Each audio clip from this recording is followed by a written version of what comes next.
Gue liat-liat Roblox di Indonesia lagi berkembang pesat nih, mulai dari game Indo Voice, Sawah Indo, sampai yang paling rame, Sambung Kata. Tapi kalau kita telusurin lebih jauh, udah banyak juga loh game horor buatan Indo di Roblox. Tapi emang game horor Indo sebagus game horor luar ya? Nah, makanya gue udah kumpulin 3 game horor Roblox asal Indonesia. Mulai dari petugas kamar mayat, sampai polisi yang nyamar buat ngungkap misteri aneh. Gue nggak tahu apakah gue bakalan kena mental mainin game-game ini, tapi sebelum mulai, gue punya satu aturan buat video ini. Selesai nggak selesai gamenya nanti, gue harus cari alasan yang paling masuk akal supaya gue bisa kasih rating bintang 5 buat tiap gamenya. Nggak peduli walau gamenya jelek, gue nggak boleh bohong. Jadi ayo kita mulai dari game pertama. Di game ini kita bekerja sebagai staf kamar jenazah shift malam di Harapan Kasih Hospital. Tugas kita gampang, cuma tinggal terima jenazah, otopsi, mandiin, kremasi, atau awetin jenazahnya. Baru juga hidup, udah ada yang nelpon, nanyain, apakah kamu mau mengurus jenazah ini? Karena gue butuh duit, ya pasti gue terimalah. Gak lama setelahnya ada tamu datang, namanya Yanto. Jadi mau gak mau kita bawa si Yanto ini ke ruangan buat diotopsi. Dan setelah beres, gue masukin data-datanya ke dalam komputer. Terus tinggal awetin jenazahnya deh, biar si Yanto panjang umur. Nah, setelah itu gue balikin lagi stretchernya ke dalam lift. Terus nggak lama, kita dikasih tugas baru. Sekarang gue disuruh ambil si Yanto dari dalam freezer, terus dimandiin. Setelah si Yanto seger, sekarang tinggal dibungkus pakai kain kafan. Abis itu masukin ke dalam lift. By the way, sorry ya guys kalau gue kedengeran tengil, manggil jenazah pakai namanya. Tapi semua ini cuma fiksi guys, please jangan baper. Oke lanjut, setelah terima telepon, kali ini lampu lift kedap-kedip sendiri, dan cuma ada stretcher kosong di dalamnya. Setelah di-prank, akhirnya tamunya datang beneran. Kali ini namanya Salsa Meilani, umurnya masih 21. Kasian banget kan? Gue otopsi lagi, masukin datanya, awetin ke dalam freezer, dan balikin stretchernya ke dalam lift. Abis si Salsa ada tamu baru lagi, jadi ya kayak biasa. Gue otopsi, masukin datanya, awetin ke dalam freezer, terus balikin lagi stretchernya ke dalam lift. Sekarang kita disuruh pulangin si Salsa, jadi gue ambil dia dari dalam freezer, terus tinggal telepon perawatnya. Tapi tiba-tiba ada si Om Ocong nampakin diri. Untung dia nggak bisa ngajak main kita. Sekarang tamu baru lagi, namanya Dodi. Dia meninggoy gara-gara tabrakan kenceng, dan pas gue mau mandiin si Dodi, yang keluar dari keran bukan air, tapi darah. Terus si Dodi ini juga tiba-tiba nangis. Nah baru nyesel kan dia setelah meninggoy, makanya jangan suka kebut-kebutan Dot. Belum selesai gue kafanin, tiba-tiba ada yang ngegedor pintu. Tapi pas gue cek nggak ada siapa-siapa, dan setelah selesai ngebungkus si Dodi, tiba-tiba mayitnya hilang. Kan hilang tiba-tiba. Kemana? Duh, kaget gue. Setelah di jumpscare sama si Dodi, gue langsung pulangin dia ke dalam lift. Emang kurang ngajar nih si Dodi. Sekarang udah jam 2:30 subuh. Setelah nerima tamu demi tamu kayak resepsionis hotel, akhirnya ada tamu yang paling keren nih. Namanya Rahmat Hidayat. Dia request katanya mau ngerasain panasnya api cinta. Jadi gue bawa si Rahmat ke ruangan kremasi. Oke Mat, lu tiduran dulu di situ ya. Abis itu gue nyalain ovennya, dan si Rahmat teriak. Panas! Panas! Panas! Setelah proses kremasinya selesai, gue kumpulin sisa-sisa tulang si Rahmat. Terus kita halusin di mesin giling, masukin abunya ke dalam guci, terus tinggal kita balikin ke dalam lift. Tapi di tengah perjalanan ada yang ganggu. Ngapain coba itu? Jujur ini gamenya lumayan lama guys, dan cukup repetitif, bedanya cuma jumpscare-nya doang. Jadi di sini gue bakalan skip aja sampai ke ending biar kalian gak bosen. Nah, shift completed. Kayaknya gue dapat ending paling basic deh. Semua jenazah telah diproses sesuai prosedur, dan total jenazah yang gue tanganin ada 12. Wah.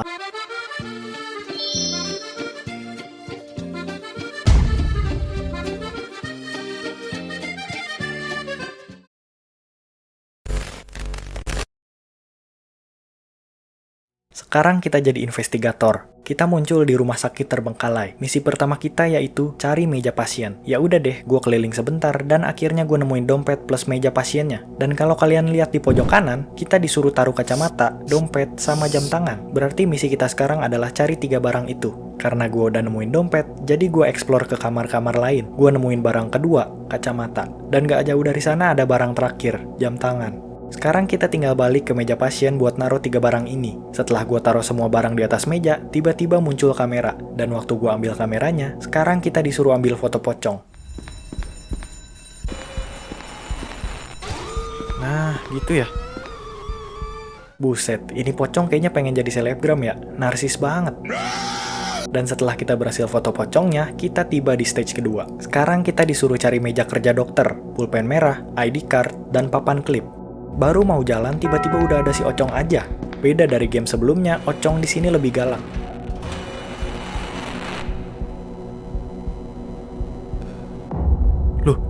Loh.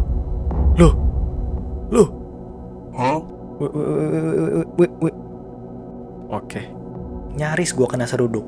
Setelah dia ngejauh, gue lanjut buat cari item. Tapi ternyata dia bisa teleport dong. Ini pocong beda dari yang lain nih.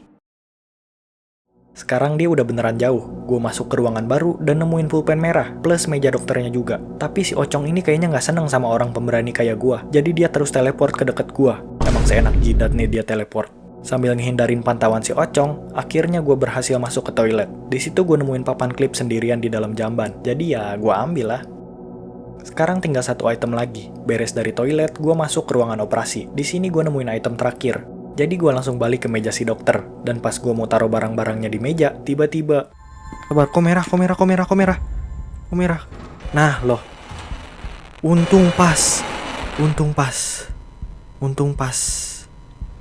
Terus gue ambil kamera yang belum sempat gue ambil tadi, terus tinggal jepret si Ocong.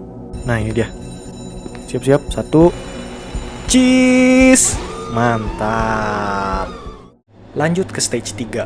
Sekarang kita disuruh cari ruangan resepsionis dan 3 laporan medis. Di sini banyak ruangan baru, dan gua nggak sengaja nemuin 1 laporan medis di dalam tempat kencing. Terus si Ocong juga tiba-tiba tahu posisi gua. Cepet.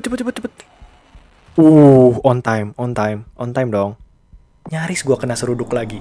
Gua berhasil nemuin resepsionisnya dan langsung lanjut explore. Masuk ke ruang mandi, gua nemuin laporan medis kedua. Dan di sini hal yang lebih menakutkan daripada pocong terjadi. Gua nyasar. Gua muter-muter selama 20 menit buat nyari 1 laporan medis terakhir. Sumpah ini rumah sakit atau labirin dah. Akhirnya gua nemuin ruangan yang belum gua buka. Di situ gua nemuin laporan medis terakhir. Sekarang kita tinggal balik ke resepsionis. Aman aja, guys. Hai. Nggak jadi aman. Wait, please.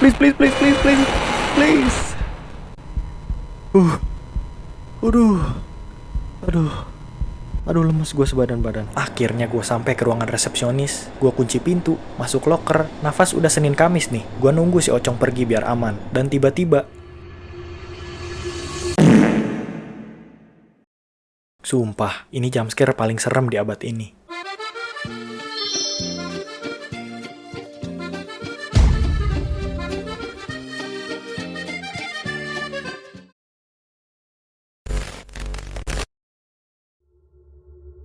Di game ketiga ini gue naik pangkat jadi polisi, tapi tugasnya bukan nangkep penjahat, melainkan nyamar jadi mahasiswa miskin biar bisa masuk ke kos-kosan angker.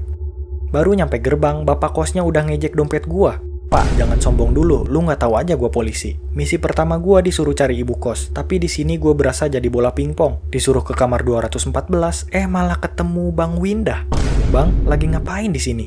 Kata Bang Windah, gue salah kamar. Disuruh ke kamar 209, gue malah ketemu orang namanya Blonde.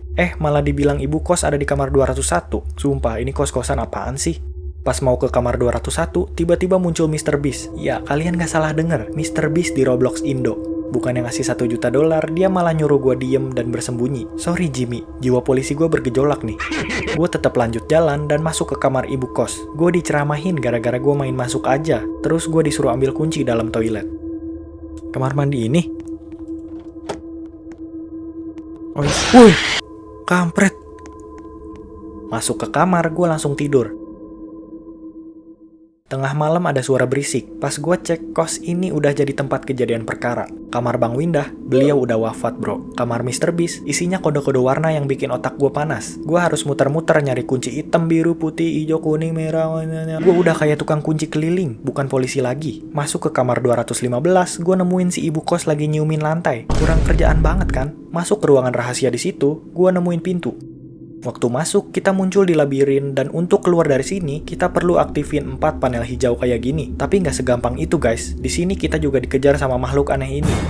Setelah gue aktifin 4 panel hijau, gue berhasil lolos dari labirin maut itu. Gue ketemu cewek cantik, dia bilang dia mau kabur juga dari sini. Sebagai polisi yang gagah, berani, dan punya jiwa pahlawan yang tinggi, ya gue mutusin buat leave game.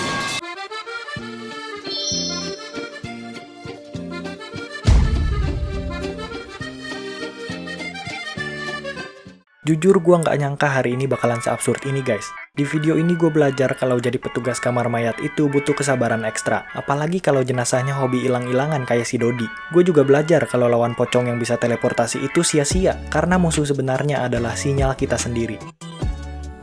Cihuy, videonya udah beres guys. Thank you yang udah nonton dari awal pertengahan hingga akhir. Kalian the best. By the way, jangan lupa subscribe and like ya. Peace.